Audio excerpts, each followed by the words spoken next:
उसके तहत पूरे देश में कार्यक्रम हो रहे हैं। हम यहां पर भी ये कार्यक्रम कर रहे हैं। इस कार्यक्रम के पहले मैं यहां जो पहुंचा हूं, पहले मैं चंडीगढ़ में था। चंडीगढ़ में संयुक्त किसान मोर्चे की जो राष्ट्रीय संचालन समिति बनी है, उसकी बैठक वहां पर हुई थी। और उस बैठक में मुख्य तौर पर हम कैसे जो दो मुख्य मांगे हम लोग कर रहे हैं। पहली मांग C2 प्लस 50% समर्थन मूल्य पर कानूनी खरीद की गारंटी होनी चाहिए।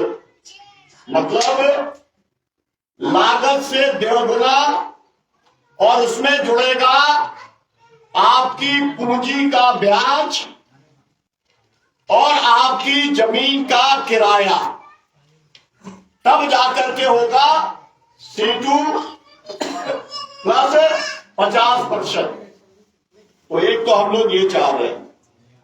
इसी को लेकर के हम लोगों ने, आपको मालूम है, 380 दिन दिल्ली में आंदोलन चलाया था, और उस आंदोलन में हमारे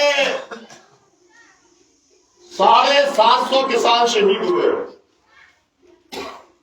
मोदी जी ने अचानक 3 कानून किसानों पर थोप दिए थे,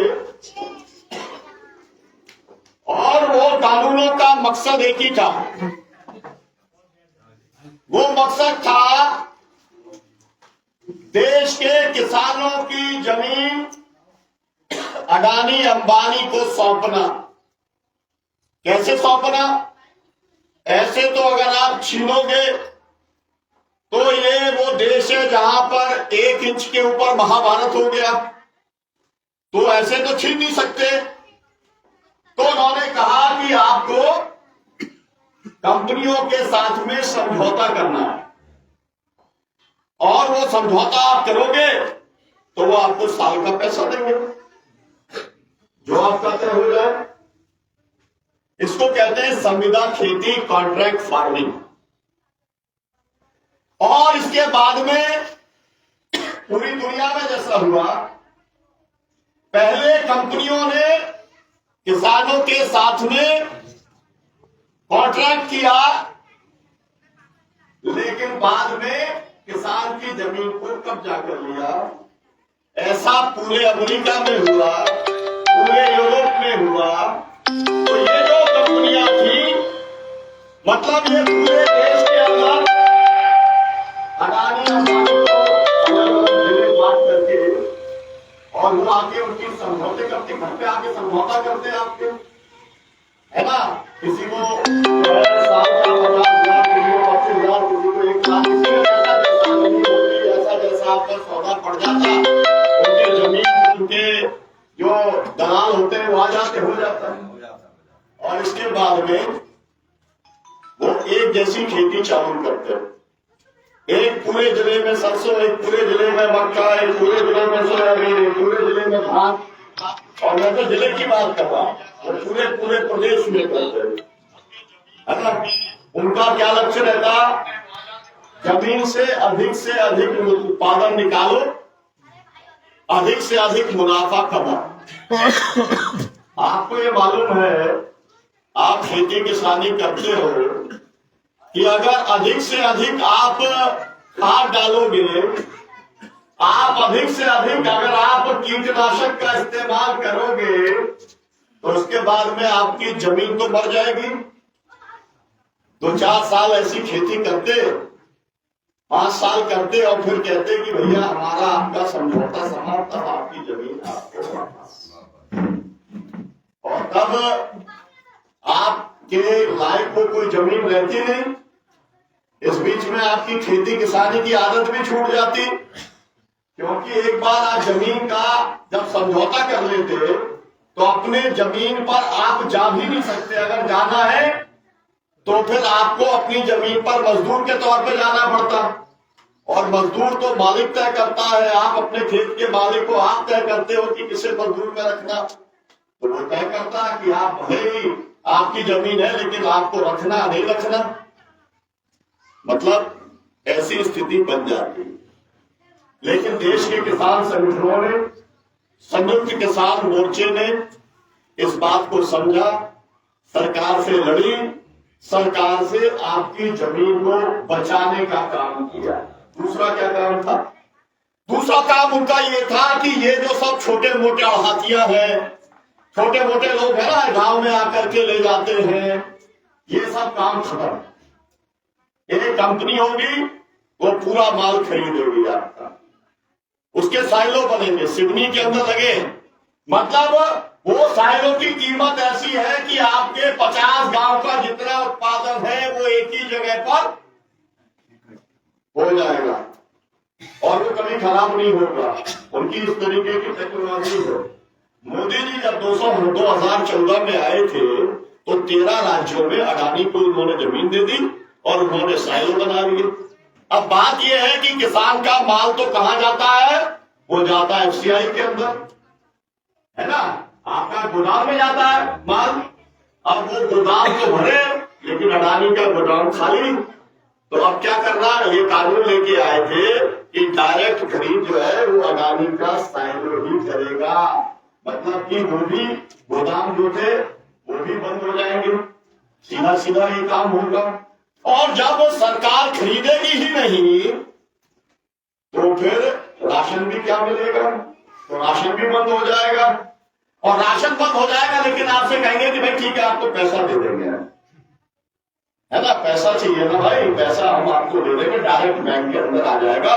ये सब लफड़ेबाजी, तो मतलब पूरे जितने दुकानें हैं, जितने सेल्समैन हैं, जितना एफसीआई है, जितना सब कुछ है, जितने हमाल लगते हैं वहां पर हजारों बोरों को उतारने में, चढ़ाने में, रेल में पहुंचाने में, वो सब खत्म, सब काम उनके हाथ में चला जाएगा। ये पूरी साजिश थी। इस साजिश के खिलाफ में सबसे पहले देश के अंदर पंजाब का किसान लड़ा। क्यों लड़ा? पंजाब का किसान दुनिया के 40 देशों में है और वो 40 देशों में खेती करता है, तो उसको सब मालूम है कि कंपनियां क्या क्या लफड़ा करती है ना। तो इसलिए वो समझ गया कि क्या क्या होने वाला है और इसलिए उसी ने सबसे पहले विरोध किया, फिर पूरे देश के किसानों ने विरोध किया। हम भी उसके अंदर पूरे समय 380 दिन तक उसी आंदोलन के अंदर लगातार लगे रहे। मोदी को पीछे हटना पड़ा, 3 किसान विरोधी कानून वापस लेने पड़े। लेकिन अभी क्या देखा आपने? एक फिल्म अभिनेत्री है कंगना रनौत, वो क्या कह रही है?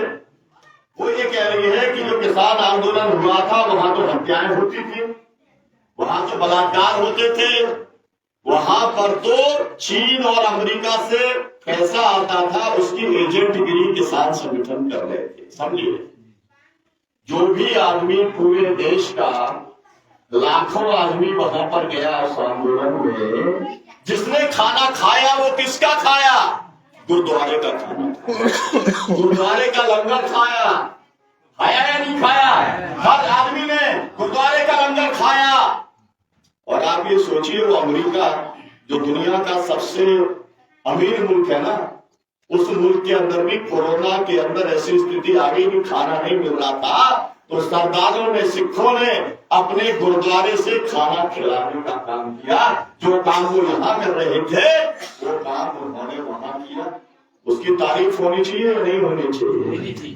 जो गुरुद्वारा की लंगर प्रथा है, हम लोग तो हिंदू घर में पैदा हुए ना, बताओ आपके यहाँ पर छिंदवाड़ा में कोई ऐसा मंदिर है क्या कि वहां कभी भी कोई चला जाए तो उसे खाना मिल जाए? नहीं ना। आपके यहाँ तो कम मंदिर होंगे, लेकिन मैं मुंबई से आता हूँ, ताप्ती नगरी है, 250 से ज्यादा मंदिर है, लेकिन मेरे बार बार कहने के बाद भी एक भी मंदिर ऐसा नहीं है जहां पर कि भूखे को भोजन मिल जाए। और सरदारों का ऐसा है कि वो पूरी दुनिया के अंदर गुरुद्वारा खोल के रखा है कि जो आएगा वो प्रसाद लेकर के जाएगा, पेट भर करके जाएगा। और आपने देखा होगा कि उनका आदमी प्रधानमंत्री बन जाए, उनका आदमी दुनिया का सबसे बड़ा पैसे वाला बन जाए, तो अभी सेवा करने का क्या तरीका है? वहां पर आप जब जाते हो, जूते उतारते हो, तो आपके पैर से जूता लेंगे, है ना? आप लोग गए हो ना, हम लोग के साथ गुरुद्वारे गए हो, आपके पैर का जूता लेकर के रखेंगे, इसे बोलते हैं सेवा करना, है ना? आपका फिर आपकी झूठी थाली को धोने का काम करेंगे, आपका खाना बनाने का काम करेंगे, यह है सेवा का काम। तो सिखों ने सेवा का काम किया, हम लोगों ने उनके साथ मिलकर के आंदोलन चलाया, लेकिन उसको भाजपा की सांसद कहती है कि यहाँ तो हत्याएं हो रही थी, बलात्कार हो रहे थे, और ये लोग तो अमेरिका और चीन के एजेंट थे।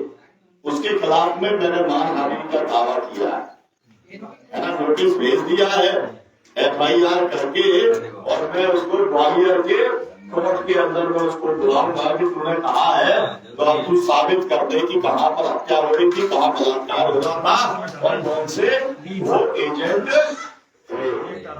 खैर मैं आगे बढ़ता हूँ। तो हम लोगों ने एक तो कानून हमारा सीटों प्लस 50%, दूसरा हम ये मानते हैं देश के किसानों को आजादी के बाद कभी बेटा पूरा दाम नहीं मिला, आप ले लो। और क्योंकि पूरा दाम नहीं मिला इसलिए वो कर्जा उस पर चढ़ता गया, और इसीलिए सबसे ज्यादा कर्जदार हो गया किसान, और इसीलिए उसकी कर्जा माफी होनी चाहिए। ये दो मांगों को लेकर के संयुक्त किसान मोर्चा आंदोलन चला रहा है। अब इसमें हमने कुछ और मांगे जोड़ी हैं। क्या जोड़ी है? किसानों का पेंशन प्रति परिवार 10,000 रुपए होनी चाहिए। अब आपको वही बोले 10,000 कहां से आएगा 10,000? मैं अभी आ रहा हूं हरियाणा के अंदर, मैं गया था चुनाव के अंदर गया था, वहां पर आपको मालूम है पार्टी ने क्या वायदा किया है? हर बुजुर्ग को 6,000 रुपया देंगे, हर बुजुर्ग को 6,000 रुपया देंगे। और अगर कोई पार्टी बुजुर्गों को 6,000 रुपया दे सकती है, हर विधवा को 6,000 दे सकती है, हर विकलांग को 6,000 दे सकती है, तो एक परिवार को 10,000 देना मतलब एक परिवार कम से कम 7 का होगा, है ना? तो दिया जा सकता है। तो ये हमारी मांग है, इसकी लड़ाई हम लड़ रहे हैं। दूसरी बात, ये जितना आपके कृषि उपकरण है इसके ऊपर 7 से लेकर 18% तक GST लगता है। हमारा कहना है कि उसके ऊपर GST नहीं लगना चाहिए। और फिर ये अधिग्रहण वाला सवाल है और तमाम सारे सवाल हैं जिसको लेकर के उस लड़ाई को लड़ने का काम कर रहे हैं।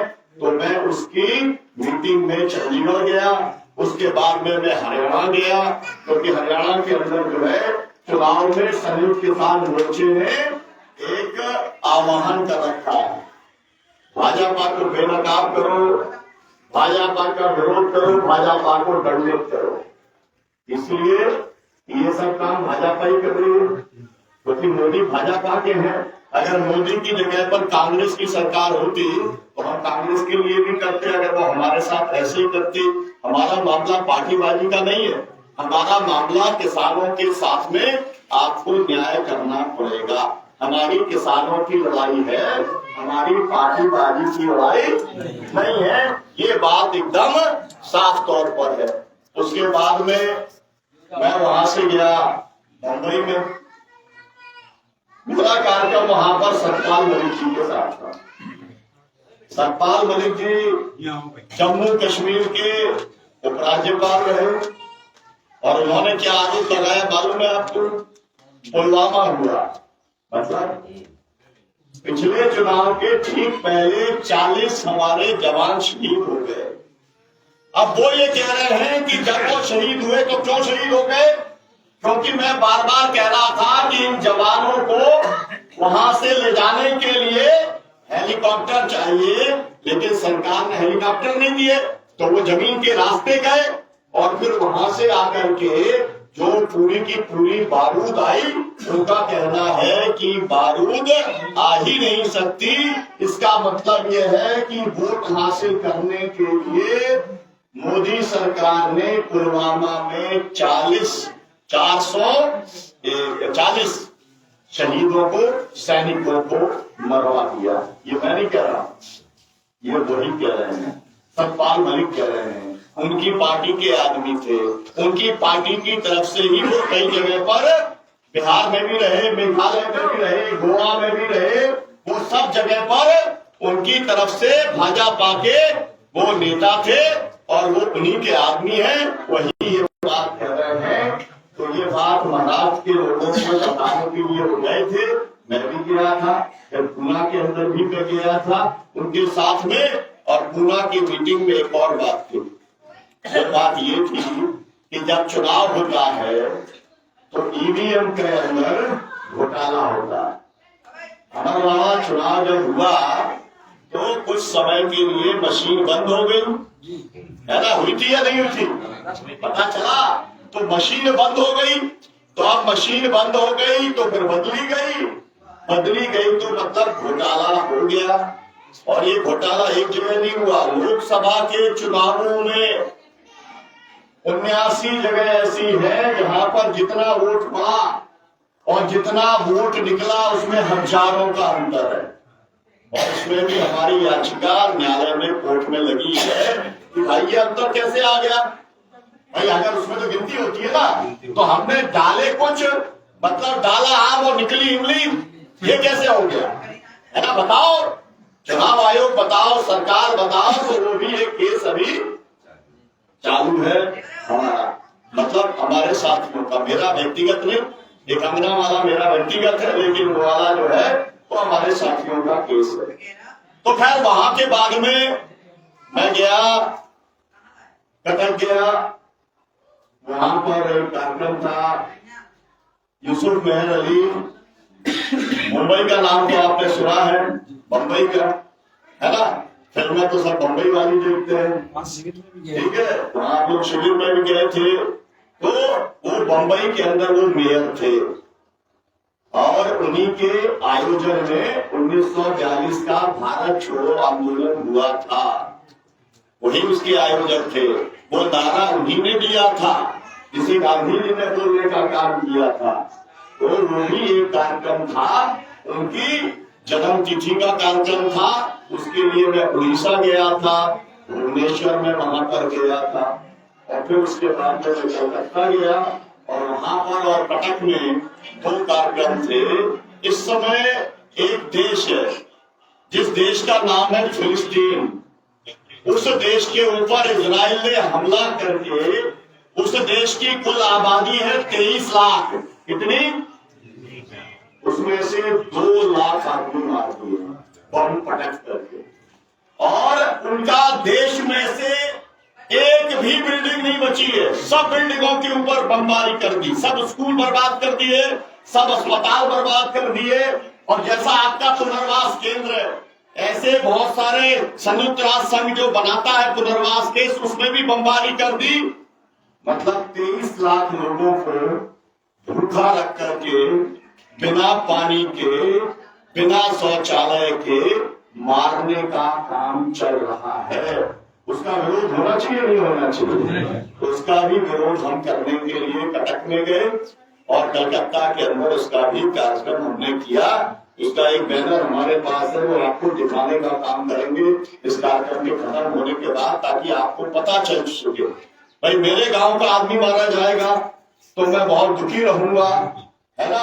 और मैं तो बिल्कुल जो है कि बाहर का आदमी मार आ जाए तो उससे हिसाब से बात करूंगा, बदला लेने के लिए चला जाऊंगा, है ना।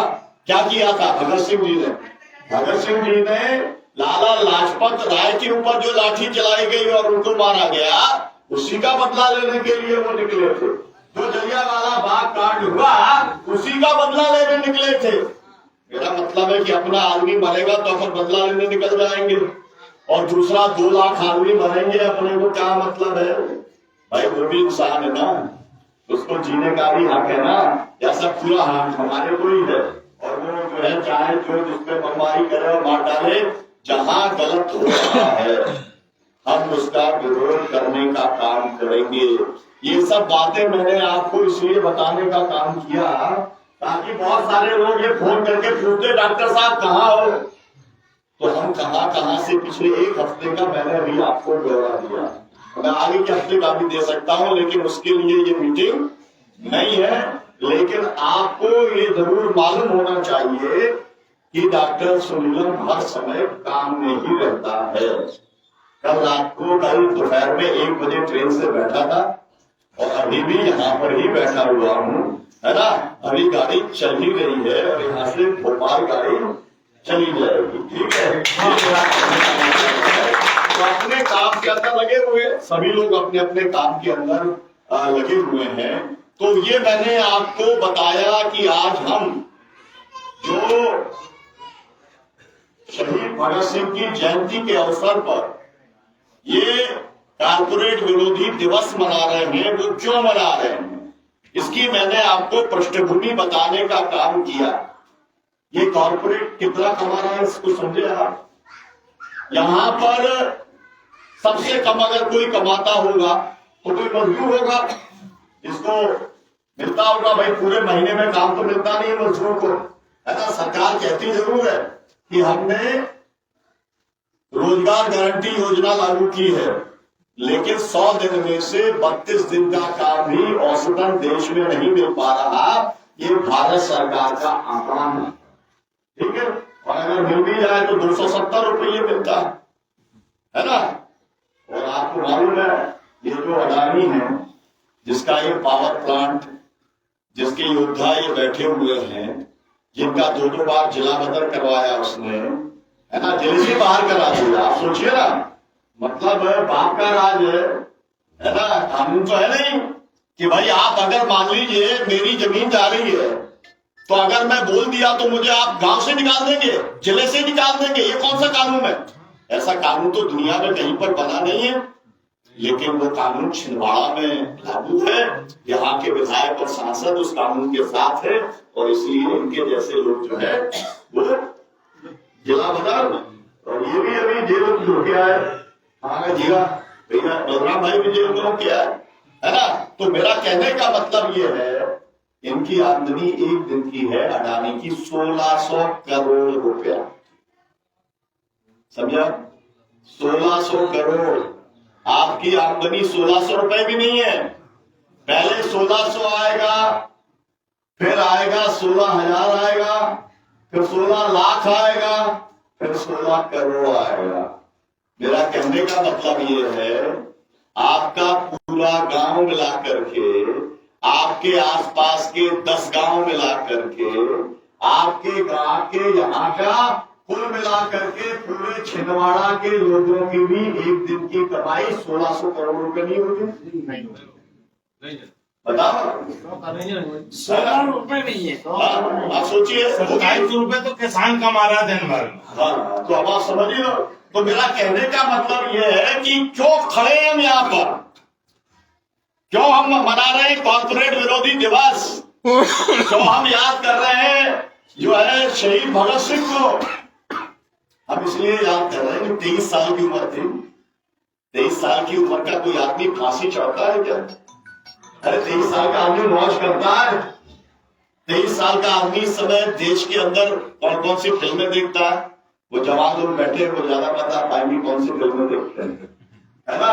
कोई अपनी जा करके जवानी जो है देश के नाम कुर्बान और जो है बलिदान हो जाए इसके लिए अगर किया है तो उसका एक सपना था, और वो सपना था समाज बराबर का होना चाहिए, समाज में पूंजीवादियों का कब्जा नहीं होना चाहिए, अंग्रेजों का कब्जा नहीं होना चाहिए, सामंतों का कब्जा नहीं होना चाहिए। ये उसका मकसद था। और क्या कहा उन्होंने कहा कि काले अंग्रेज चले जाएं और गोरे अंग्रेज चले जाएं और काले अंग्रेज आ जाए, इसको मैं आजादी मानने को तैयार नहीं। और अभी क्या स्थिति है? अभी ऐसी स्थिति है ना कि काले गोरे अंग्रेज की जगह पर काले बैठे हैं। क्योंकि मकसद क्या है? मकसद है जनता के ऊपर शासन करना, मकसद है जनता को गुलाम बना के रखना। मकसद ये है कि कंपनियां जो चाहे कर लें। आपको ये मालूम है सबसे ज्यादा अगर पिसा रहा है नकली बीज, है ना, और नकली पेस्टिसाइड मिल रहा है कि नहीं मिल रहा, है ना। और जबकि मुझे याद आता है कल ही मैं वो फोटो देख रहा था, बलराम जाखड़ जी को हमने ज्ञापन दिया होगा, तो बलराम जाखड़ जी कृषि मंत्री थे देश के और अपने यहाँ के राज्यपाल थे। हम उनके पास गए, वो मुझसे हर समय कहते थे यार मैं ऐसे प्रदेश में आ गया तो मेरे को एक मर्द मिला है, इसलिए जब कभी आया कर। वो फोटो मेरे पास है, आपका मेरे पास भी आई है, कल किसी ने भेजी नहीं साहब, कागज में जो फोटो रहती ना वो फोटो मेरे पास है। अच्छा, तो आप देखिए, तो उन्होंने क्या कहा मालूम है, उन्होंने कहा कि ये सारे जो मिलावट करते हैं, है ना, खाद बीज और कीटनाशक में उनको फांसी देनी चाहिए। तो मैंने कहा कि आप हमसे कहोगे तो होगा या बाहर, खादी वो बाहर कहूंगा। तो उन्होंने बयान दिया, अखबारों में छपा उनका बयान, है ना, लेकिन आपने देखा किसी को सजा होते हुए? नहीं देखा किसी को सजा होते हुए। कुल मिलाकर की किसान की चौतरफा लूट चल रही है और इसी लूट के खिलाफ में शहीद भगत सिंह लड़े थे। वो लूट आज तक बंद नहीं हुई है, ये बात अलग है। उस समय ईस्ट इंडिया कंपनी थी, है ना, और सारी कंपनियां थी। अभी कंपनियों के नाम बदल गए हैं और जितने बड़े बड़े नेता हैं वो कंपनियां, लोग क्या बोलते हैं, अरविंद केजरीवाल का नाम सुना ना, है ना। अरविंद केजरीवाल ने कहा दिल्ली की विधानसभा के अंदर कि ये जितना पैसा है जो अडानी के नाम पे दिखलाई पड़ता है, असल में ये पैसा मोदी का है और अडानी तो केवल उसका मैनेजर है। मतलब मेरा ये है कि जो राजनीतिक दलों के लोग हैं वो पूरे के पूरे लुटेरों के साथ खड़े हैं, या तो खुद लूट रहे हैं या लुटवाने का काम कर रहे हैं और उनको संरक्षण देने का काम कर रहे हैं, है ना। और उसी लूट में 500 रुपए की भी लूट हो जाती है ना। छोटी मोटी लूट जो है भाई, जो है लूट चली रही है, तो कोई 5 करोड़ लूट रहा है, तो कोई 5 लाख, कोई 500 रुपए लूट रहा है ना। इस तरीके का चला है ये पूरा का पूरा खुल्ला तौर पर ये चला हुआ है। अब मैं आपसे ये कहना चाहता हूँ साथियों, ये बातों को लेकर के कोई बात इसको कर दीजिए। कुल मिलाकर के हम लोग जो जिन बातों को लेकर के यहाँ पर हम हैं, इसको लेकर के हम सुप्रीम कोर्ट में भी हैं, ठीक है। सुप्रीम कोर्ट में जो हमारा वकील है संजय पारिक, उनसे आप लोग मिले भी हुए हो, उनकी बात भी आपने सुनी है। तो संजय पारिक जो है वो इस देश के बहुत बड़े वकील है, ऐसे वकील हैं जिनके चलते इलेक्शन की मशीन के अंदर नोटा लगा है। ये जो नोटा लगा है ना कि किसी को भी वोट नहीं दो तो भी जो है आप बटन दे दिया, ये उन्हीं का लगवाया हुआ जो है वो नोटा है। 1 और 2 रुपए किलो का जो देश में अनाज मिल रहा है, ये सुप्रीम कोर्ट के आदेश पर मिल रहा है। ये केस भी संजय पारिक का लगाया हुआ है। मतलब मेरा ये है कि देश के अंदर तमाम सारे बड़े केस, ये मेधा पाटकर जी वाला जो पूरा आंदोलन है 40 साल से चल रहा है, वहां पर 60 लाख रुपए, है ना, एक एक परिवार को दिलाने का काम अगर किया है तो वही संजय पारिक ने किया है। तो भाई अपन ने अगर अपना केस उनको दिया तो उससे अच्छा वकील अपने को तो मिल नहीं सकता, है ना। नहीं तो वकील की फीस जो है वो ऐसे ही होती है करोड़ों में, जो भैया बता रहे थे 1-1 करोड़ के 19 वकील तो लाती है भारत सरकार। मेरे साथ खुद के साथ ऐसा हो गया। आपको मालूम है मुल्ताई के अंदर गोली चालन कराया गया, गोली चालन के बाद में 17 साल के बाद मुझको ही सजा हो गई। कितनी सजा है आपको मालूम है? 52 साल की मुझको सजा, 5 के ऊपर 2, है ना। अब मुझे हंसी आती है वो न्यायाधीश के ऊपर कि मेरी उम्र हो गई 63 साल और मुझे सजा 52 साल, तो मेरी उम्र हो गई कितनी साल?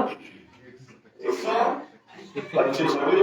तो मतलब वो लिख के दे रहा है, उसका भरोसा नहीं होगा, उसका अधिकार चले जाते हैं। बहुत सारे तो बच्चे सबसे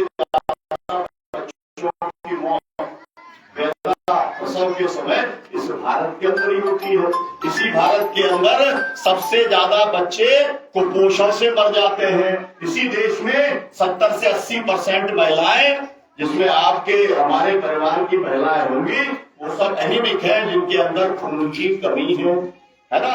ये सब बातें हैं, तो हमने तो भाई अपने तरफ से बढ़िया वकील तलाशा है ना। लेकिन काम तो कोर्ट अपना काम खुद करेगा, है ना। आप कहो कि आज ही हो जाए, तो ये हमारे कहने से तो होगा नहीं। हमारा तो खुद का केस, हमको 52 साल की सजा। हम गए दिल्ली, हमने कहा सुप्रीम कोर्ट के अंदर हमारे एक मित्र है, वो हमको एक जो है कॉलिंग करके हैं, बहुत बड़े वकील हैं वो, और हमारे सब केस वो फ्री कर रहे थे, है ना। तो उन्होंने कहा कि डॉक्टर साहब आपको मैं ऐसे वकील के पास ले आता हूं कि आपका जो है मामला आगे बढ़ जाएगा। तो मेरे को लेके चले गए। अब भाई उसने मेरे को बोला, डॉक्टर सुन लिया, उसके बाद बोला कि 1 करोड़ की फीस लगेगी आप, एक केस में 3 केस के 3 करोड़। तो हमने कहा कि हमारी 7 पीढ़ियां अपना पूरा जमीन जायदाद बेच देंगी तो भी नहीं होगा उसके अंदर, है ना। मेरे को गुस्सा बहुत भयंकर आया। तो मैंने कहा भाई जो कुछ भी है यही हो जाए हिसाब किताब। तो वकील साहब बोले कि मेरा पूरा नाम बदनाम हो जाएगा, जो है। मतलब आप सोचिए, ये स्थिति है, वकीलों की ये स्थिति है। और ऐसी समय में अगर हमको ऐसी वकील मिली, एडवोकेट आराधना भागा, हमारे 140 केस निःशुल्क रहे, है ना। आपके भी लगे तो कुछ केस जो है ठीक है, कोई भी टीका टिप्पणी तो जिसके बारे में आप कहो, है ना। वो रामचंद्र के बारे में कर दी थी टिप्पणी, सीता जी के बारे में कर दी थी टिप्पणी, और गांधी जी को तो गोली मार दी, है ना। भाई आज राष्ट्रपिता है ना, गोली मार दी। तो खैर कहने वालों की कोई बात नहीं है, लेकिन मेरा कहना यह है, हम लोग देखिए रास्ता क्या होता है, 3-4 तरीके के रास्ते होते हैं। एक रास्ता तो होता है आंदोलन करने का।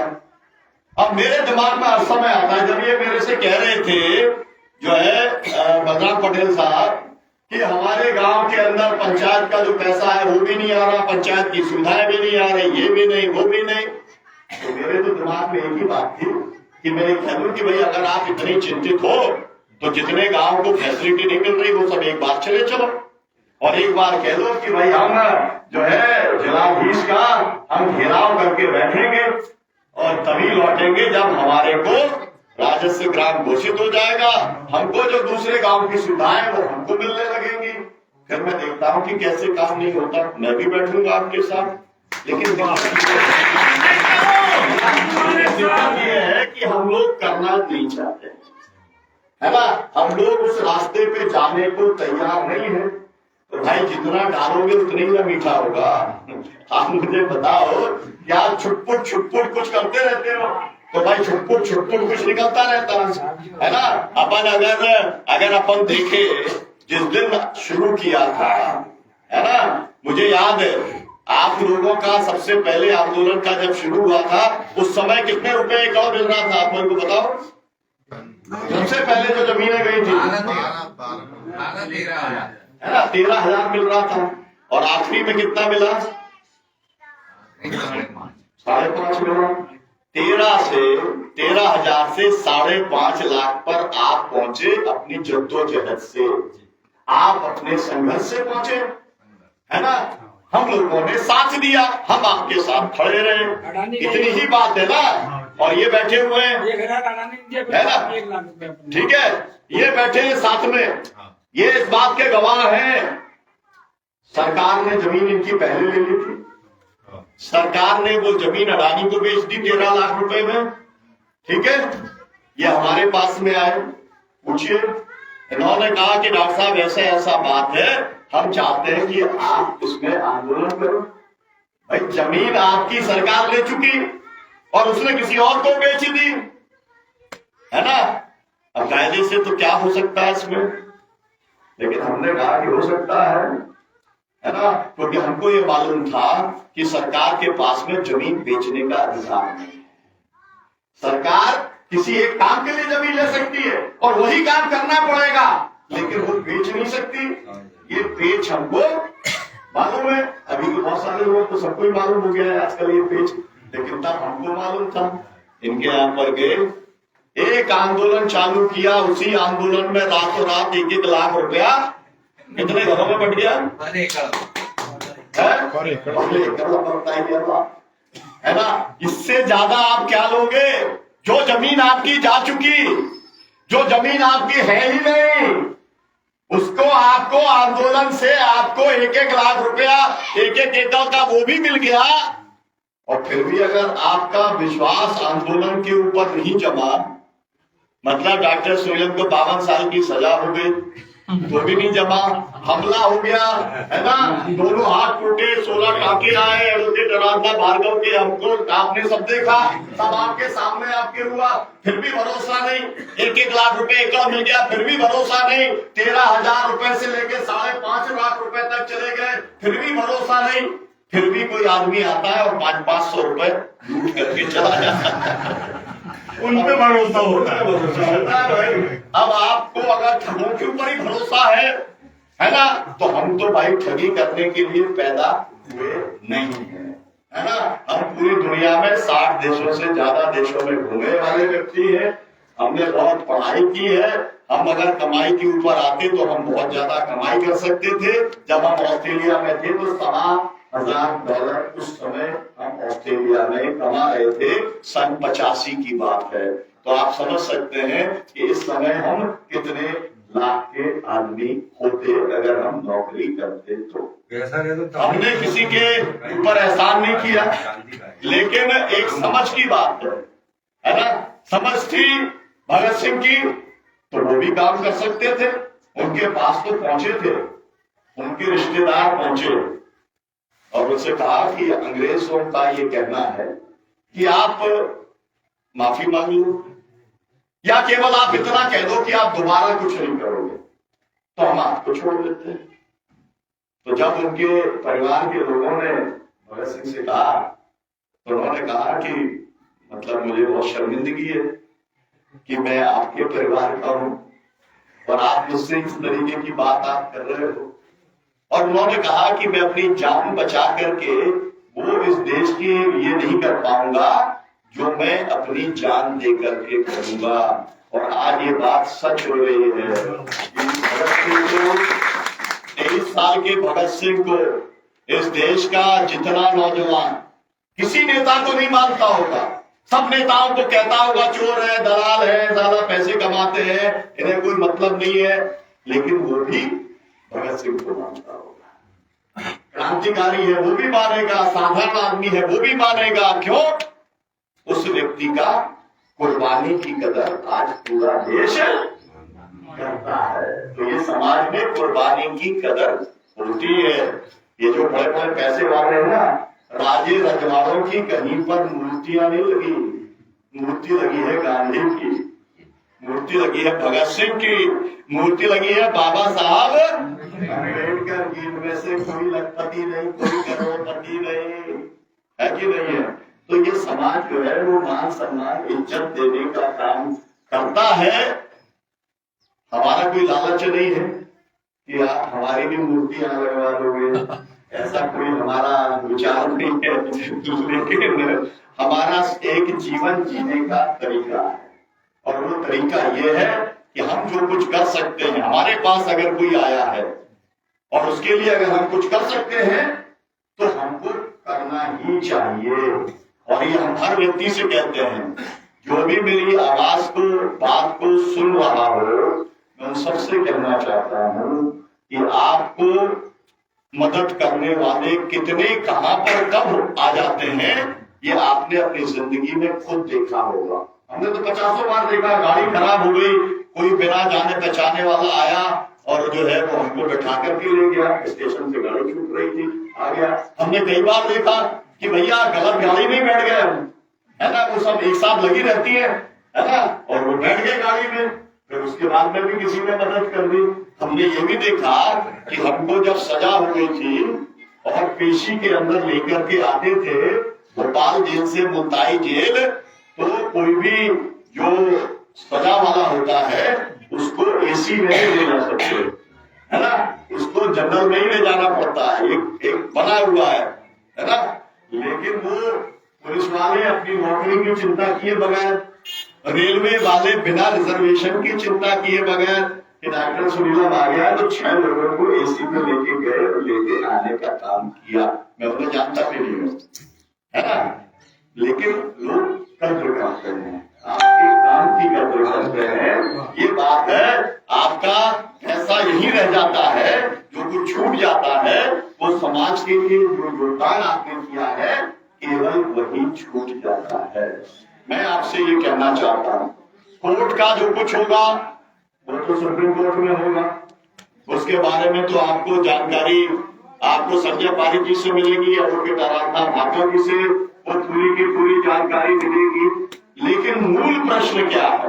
मूल प्रश्न ये है कि पुनर्वास नीति के अंदर जो जो प्रावधान थे, जब आपकी जमीन ली गई तो क्या उन प्रावधानों का पालन सरकार ने किया? आपने कहा नहीं किया, अपन ने उसी के तथ्य न्यायालय में दिए हैं, है ना। तो अब न्यायालय अब क्या करेगा? सर्वोच्च न्यायालय, सर्वोच्च न्यायालय कहेगा कि आपको पालन करना पड़ेगा।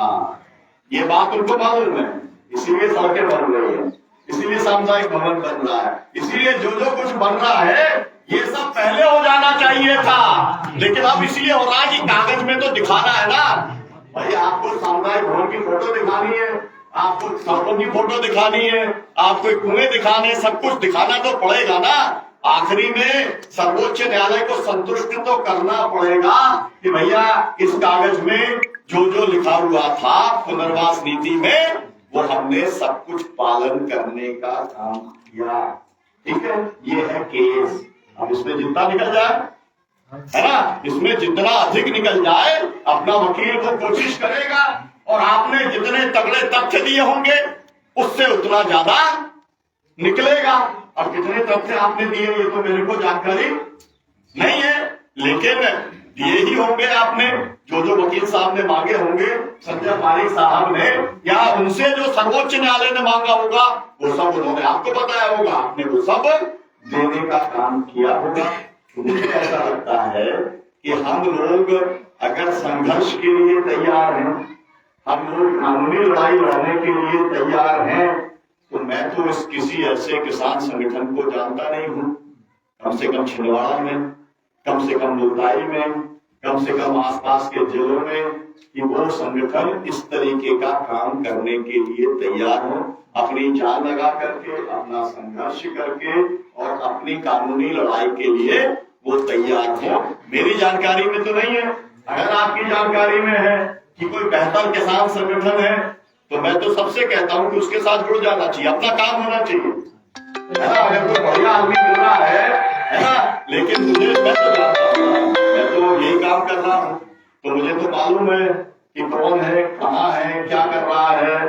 ठीक है, अपन में आप समझिए इसको, होता क्या है, इस बात को समझ लेना चाहिए। लोग, हमने बहुत कुछ किया जिंदगी के अंदर, लोगों ने उसका श्रेय नहीं दिया, तो हमको श्रेय देने के लिए तो नहीं कर रहे। जब हमने मुल्ताई की लड़ाई शुरू की थी तब इस देश के अंदर फसल बीमा नाम का कागज के ऊपर था। आप समझना, है ना, आप जो पुराने लोग होंगे उनको मालूम होगा। तब क्या था कि जो कोऑपरेटिव सोसाइटी है, उस सोसाइटी से अगर आप खाद बीज लेते थे, है ना, कर्जा लेते थे, तो आपका प्रीमियम कट जाता था, उसकी रसीद भी मिलती थी आपको, कट जाता था। ये कब से चल रहा था? 85 से चल रहा था। लेकिन जब हमने आंदोलन चलाया, 98 में आंदोलन चला, हमारे 24 किसान साथी शहीद हुए, उसके बाद में पहली बार देश में 40 करोड़ रुपया बैतूल जिले के अंदर फसल बीमा का बटा, ये समझिए आप। और आज तक अब अगर देखा जाए तो कम से कम मुझे लगता है 50,000 करोड़ से ज्यादा बढ़ गया होगा, या 1 लाख करोड़ बढ़ गया होगा तब से लेके अब तक। तो ये शुरुआत किसकी है? योगदान किसका है ना। आज तो भाषण वहां पर जब अटल जी थे तब मेरे को याद है उनका एक भाषण लाल किले के अंदर, कि आपके औसत उत्पादन से कम जितना पैदा होगा, है ना, फसल की बीमा की कंपनी आपको वो देने का काम करेगी। ये भाषण मेरे को अटल जी का भी याद है। और सब पार्टियां भाषण देती है, सब लोग फसल बीमा की बात करती है, लेकिन इसकी शुरुआत हमने मुल्ताई से की है। हमने जब शुरुआत की, हमने जब ये कहा कि भाई हमारे यहाँ पे गेरुआ रोग लग गया है सोयाबीन के अंदर। हमने कहा कि इल्ली का प्रकोप हो गया है। उन्होंने कहा 6(4) की किताब राजस्व आचार संहिता के अंदर कोई प्रावधान नहीं है, प्राकृतिक आपदा में गेरुआ रोग और इल्ली का प्रकोप शामिल नहीं है। हमने शामिल कराया और वो शामिल होने के बाद में पूरे मध्य प्रदेश के अंदर कहीं पर भी अगर गेरुआ लगता है और इल्ली का प्रकोप होता है तो उनको मुआवजा मिलता है, कमी मिलता है, ऊंट के मुंह में जीरे बराबर मिलता है। लेकिन पहले तो कुछ मिलता ही नहीं था। अब तो मामला है, मामला पटवारी से सेटिंग हो जाए, तहसीलदार से सेटिंग हो जाए तो फिर बहुत ज्यादा मिल जाता है। नहीं हो सेटिंग तो छोटा मोटा काम हो जाता है। लेकिन ये काम हमने करवाने का काम किया। तीसरी चीज, जब हमारा आंदोलन चला तो बात यह आई कि भाई फसलें खराब हुई। उन्होंने कहा कि भाई 450 गांव का आपकी तहसील है मुल्ताई, उसमें हमने अनावारी निकाली तो आपकी फसल जो है वो मतलब उसकी अनावारी 37% से कम नहीं आई, ज्यादा आई, तो आपको मुआवजा नहीं दे सकते, कागज के ऊपर लिखा हुआ। हमने ये सवाल किया, हमने कहा कि कानून जो है वो किसान के लिए बना है या किसान कानून के लिए बना है? अगर ये कानून गलत है तो आप इस कानून को बदलो। क्या होना चाहिए? हमने कहा किसान का खेत इकाई होना चाहिए। जैसे भैंस का हम इंश्योरेंस कराते हैं तो भैंस अगर मर गई तो हमको पैसा मिलेगा। हमारी गाड़ी का इंश्योरेंस कराते हैं, गाड़ी का एक्सीडेंट हो गया हमको पैसा मिलेगा। तो किसान के लिए क्यों ऐसा होना चाहिए कि पूरे तहसील की फसल जब तक खराब नहीं होगी तब तक मुझको नहीं मिलेगा, भले ही मेरी पूरी की पूरी फसल खराब हो गई हो, तो वो उसके लिए तो नहीं माने। लेकिन पटवारी हल्के के ऊपर आ गए, पटवारी हल्के को अब स्वीकार किया जाता है। अब जो होती है हमारी वो पटवारी हल्के में होती है। कहाँ 450 गांव थे और कई जगह तो पटवारी हल्का एक आध गांव का होता है, कई जगह 2-3 गांव का होता है। मेरा मतलब है बुनियादी परिवर्तन कराने का काम किसान संघर्ष समिति ने इस देश के किसानों के लिए किया है। और जब हमने जिस दिन ये सोयाबीन का मामला उठाया ना, उसके पहले तो खरीदने की बात ही नहीं हो रही थी। अब ये कह दिया सरकार ने कि हम खरीदेंगे। उस समय मुझे याद है मैंने आंदोलन क्यों शुरू किया, मेरे पास में मुद्दाई से फोन आने लगे, डॉक्टर साहब 3500 रुपए में बिक रही है, बेटी की शादी करने के लिए हमने जमा करी हुई थी, एक बार कर देंगे बेच देंगे आ जाएगा। 3 साल पहले 7,000 की बिकी, 10,000 की बिकी और अब 3,500 की बिक रही। जब मेरे पास ऐसे फोन आने लगे तब मैंने इस मुद्दे को उठाया और तब मैंने कहा कि नहीं, समर्थन मूल्य पे खरीदोगे, ठीक है। धीरे जब आंदोलन बढ़ गया, सब तरफ बढ़ गया, पूरे मध्य प्रदेश में 6,000 रुपए क्विंटल का आंदोलन चलने लगा। हमारे मुल्ताई के साथियों ने जब हिसाब किताब लगाया, जगदीश डोलके और सब साथियों ने, तो उनका हिसाब किताब लगा कि 8,000 से कम में तो ये पड़ता खाता ही नहीं है। तो हमने 8,000 रुपए कह करके शुरू कर दिया। तो सरकार ने पहली घोषणा की कि हम समर्थन मूल्य पे खरीदेंगे 4,895 रुपए के अंदर। और फिर क्या हुआ, 3500 का रेट अचानक 4,000 पे आ गया, उसके बाद में 4500 पे आ गया। ये बात सही है नहीं है? अभी आप चले जाओ किसी भी मंडी में, जो 3500 का रेट चल रहा था वो 4500 के ऊपर पहुंचा या नहीं पहुंचा, है ना? अरे आपके एक आंदोलन से 1,000 रुपए का अंतर एक क्विंटल पे आ रहा है, उसके बाद भी अपन को इस बात का आत्मविश्वास नहीं है कि आंदोलन से कुछ हो सकता है। और बढ़ेगा और बढ़ेगा, बढ़ाना भी आपको बताता हूं। उसके बाद में उन्होंने कहा, हमने कहा कि मामला समर्थन मूल्य का नहीं है, मामला समर्थन मूल्य पे खरीद का है। हमको खरीद की गारंटी चाहिए, समर्थन मूल्य अकेले से क्या फर्क पड़ता, कागज पे लिख के यहां लगा दो आप, है ना? आप मुख्यमंत्री हो, एक कृषि मंत्री हो, यहां लटका के घूमने लगो, समर्थन मूल्य से क्या फर्क पड़ेगा, हमको मिलना चाहिए। तो उन्होंने कहा 40% खरीदेंगे, समझा? 100 बोरे आपका अगर सोयाबीन होगा तो वो 40 बोरे खरीदेंगे। हमने कहा काम नहीं चलेगा, पूरा खरीदना पड़ेगा। जैसे पंजाब के अंदर एक एक दाना गेहूं का और धान का खरीदना पड़ता है, ऐसा ही मध्य प्रदेश में खरीदना पड़ेगा। लेकिन अब सवाल ये कि हमने तो 30 तारीख का रखा है किसान सत्याग्रह भोपाल के अंदर। अगर किसान खुद ही नहीं निकलेगा तो फिर ये काम नहीं होगा, निकलेगा तो ये काम हो जाएगा। अब मेरा कोई ठेका तो नहीं है, हम तो एक विचार को लेके आगे बढ़ सकते हैं। अगर किसान पंजाब जैसा किसान अगर हो और पूरा मध्य प्रदेश का किसान जो है अगर एक दिन के लिए 1 घंटे के लिए भोपाल आ जाए, 1 घंटे के लिए भोपाल आ जाए, कुछ ना करे, केवल आए और घूम करके वापस चला जाए, उतने में ही सरकार जो है सब कुछ कर देगी, सब कुछ खरीद लेगी, सब कुछ होगा। लेकिन उनको ऐसा लगता है हमारे बहुत सारे दलाल हैं, किसान संगठनों में भी दलाल हैं और पार्टियां में तो है ही हैं, और ऐसे ही कुछ ना कुछ करते रहेंगे, ये आंदोलन उठने वाला नहीं है।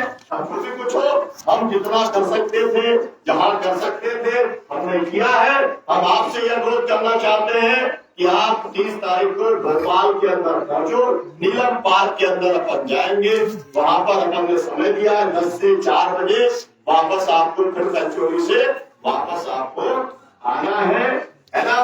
क्योंकि मुझको ये साथियों ने बताया था कि सोयाबीन का काम 30 के बाद में चालू हो जाएगा कटने का।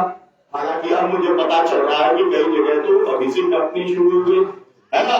तो खैर जो किसानों ने बताया उसी के हिसाब से हमने तारीख तय की। अब वो पहली हो गई तो अब डॉक्टर सम्मेलन उसमें क्या करेगा, जैसा भी है ठीक है। तो आप इसके ऊपर विचार करने का काम करो। मेरा कहना ये है, सुप्रीम कोर्ट क्या देगा, सरकार क्या देगी, ये महत्व की बात नहीं है। महत्व की बात ये है कि आपका इस विचार में विश्वास होना चाहिए। ये सरकार हम बनाते हैं, ये पैसा हमारा है।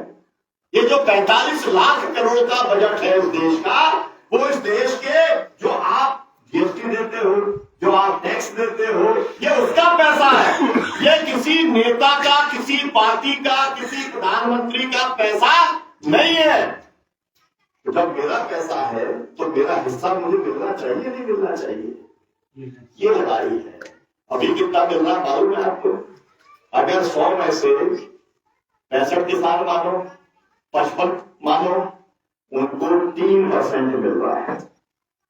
मोदी जी जब आए थे तब 5.5% मिलता था, अब उन्होंने घटा करके 3.25% के ऊपर गया टोटल बजट का, ये 45 लाख करोड़ से। तो आपको जब पैसे ही नहीं मिल रहा है तो खेती की उन्नति तो होगी नहीं। तो उसका मकसद क्या है? मकसद ये है किसान, किसानी और गांव खत्म होना चाहिए। क्यों खत्म होना चाहिए? इनको चाहिए मजदूर, और वो भी 14 घंटे 12 घंटे काम करने वाले मजदूर। आप में से कहीं पर किसी के बच्चे अगर शहरों में काम कर रहे होंगे, अगर उन्होंने बढ़िया ढंग से कोई कोर्स कर लिया होगा कंप्यूटर वाला, और बेंगलोर में, पूना में या कोई बड़े शहर में होंगे, तो पता चलेगा 12 और 14 घंटे काम करते हैं, उनकी अपनी जिंदगी कुछ नहीं है, और उनका स्वास्थ्य 15-20 साल के अंदर ऐसा हो जाता है कि वो काम करने लायक नहीं होते, कंपनी में निकाल देती है ना। तो ये स्थिति है आज। हम लोग की कुल मिलाकर के मकसद क्या है? ये पूरा का पूरा जो कुछ हम काम कर रहे हैं, इसका मकसद केवल ये है समाज बेहतर बने, समाज न्यायपूर्ण बने, समाज सुंदर बने, समाज सभ्य बने। बस इतना ही करना चाहते हैं। ऐसा समाज नहीं चाहिए जिस समाज में 90 लड़कियों का बलात्कार हो रहा आज की तारीख में देश में। और आप कह रहे हो बहुत देश महान है ना, जिसमें 90 लड़कियों का बलात्कार रोज होता है ना। तो आप सोचो कि आपकी बहन, आपकी बेटी, आपकी माँ, आपके परिवार के लोग कितने सुरक्षित है ना। दूसरे के साथ हो रहा है तब हमको गुस्सा नहीं आएगा। जब मेरे ही घर में आग लग जाएगी तभी मैं बाल्टी लेकर के पानी बुझाऊंगा। मुझे लगता है इससे ज्यादा मूर्खतापूर्ण सोच तो कुछ हो ही नहीं सकता। अरे भाई, हम एक समाज है, हम एक देश है, इसकी जो विकृतियां हैं ये मिलकर के हमको खत्म करना और दूर करने का काम करना है। तो मैं बस आपसे यही कहने आया था कि जो शहीद भगत सिंह का जो जीवन का संदेश है, कि देश को अपने सबसे ऊपर रखो, समाज को अपने ऊपर रखो। अगर अपनी खुद की कुर्बानी देना पड़े तो अपने को कुर्बान करने के लिए तैयार रहो। यही उनका सोच था और इसी सोच के कारण पूरे देश के अंदर केवल युवा नहीं, इस देश के 142 करोड़ लोगों में कोई नहीं मिलेगा जो कहे कि हम भगत सिंह के खिलाफ हैं। कोई किसी पार्टी का, किसी जाति का, किसी धर्म का, सब लोग जो है सिर आंखों पर भगत सिंह को रखते हैं। हमने ये कार्यक्रम आयोजित किया। मैं अपनी बात समाप्त करता हूँ। कुछ नारा है ना लगाने का काम सब लोग करेंगे। मुट्ठी बंद करके आप नारा आप लगाना है ना। कॉर्पोरेट की लूट बंद करो, बंद करो, बंद करो, कॉर्पोरेट की लूट बंद करो, बंद करो, बंद करो, कॉर्पोरेट की लूट बंद करो, बंद करो, बंद करो, कॉर्पोरेट की लूट नहीं चलेगी, नहीं चलेगी, नहीं चलेगी, अपना हक लेके रहेंगे, लेके रहेंगे, लेके रहेंगे, अपना हक लेके रहेंगे, लेके रहेंगे, लेके रहेंगे। आवाज दो, आगे, आवाज दो, आगे, सपूर्ण प्रवास करना होगा, करना होगा, करना होगा, स्थापितों को सभी अधिकार देने होंगे, देने होंगे, देने होंगे, सर्वोच्च न्यायालय को गुमराह करने वाले अधिकारियों को गिरफ्तार करो, गिरफ्तार करो, गिरफ्तार करो, सर्वोच्च न्यायालय को गुमराह करने वाले अधिकारियों को गिरफ्तार करो, गिरफ्तार करो, गिरफ्तार करो। आवाज दो, आगे, किसान बंधु राजनाथ सिंह एकता जिंदाबाद, जिंदाबाद, जिंदाबाद, शहीद भगत सिंह अमर रहे, अमर रहे, अमर रहे, सर्व किसान मोर्चा जिंदाबाद, जिंदाबाद, जिंदाबाद, किसान संघर्ष समिति जिंदाबाद, जिंदाबाद, जिंदाबाद, भारतीय किसान हिम्मत जिंदाबाद, जिंदाबाद, जिंदाबाद, किसानों का राष्ट्रीय समन्वय जिंदाबाद, जिंदाबाद, जिंदाबाद, इंकलाब, जिंदाबाद, सोयाबीन का 8,000 रुपए क्विंटल लेके रहेंगे, लेके रहेंगे, लेके रहेंगे, सोयाबीन का 8,000 रुपए क्विंटल लेके रहेंगे, लेके रहेंगे, लेके रहेंगे, मक्का का 3,000 रुपए क्विंटल लेके रहेंगे, लेके रहेंगे, लेके रहेंगे, मक्का का 3,000 रुपए क्विंटल लेके रहेंगे, लेके रहेंगे, लेके रहेंगे, धान का 5,000 रुपए क्विंटल लेके रहेंगे, लेके रहेंगे, लेके रहेंगे, चने का 8,000 रुपए क्विंटल लेके रहेंगे, लेके रहेंगे, लेके रहेंगे। आवाज दो, आगे, कौन बनाता हिंदुस्तान, भारत का मजदूर किसान, कौन चलाता हिंदुस्तान, भारत का मजदूर किसान, इंकलाब। जिंदाबाद। बहुत बहुत शुक्रिया और बहुत बहुत धन्यवाद। साथियों समापन के पूर्व माला डाल लेते हैं और सब लोग जो है ना एक बार अभी माला डाल के और सब लोग जैसे बैठे ना ऐसे ही खड़े हो जाएंगे, ऐसे करके सबका एक फोटो आ जाएगा। इसमें तो वही लोग नाम कहना चाहता हूँ। आज का जो कल्चर को लेकर कुछ सब लोग बताना चाहता हूँ।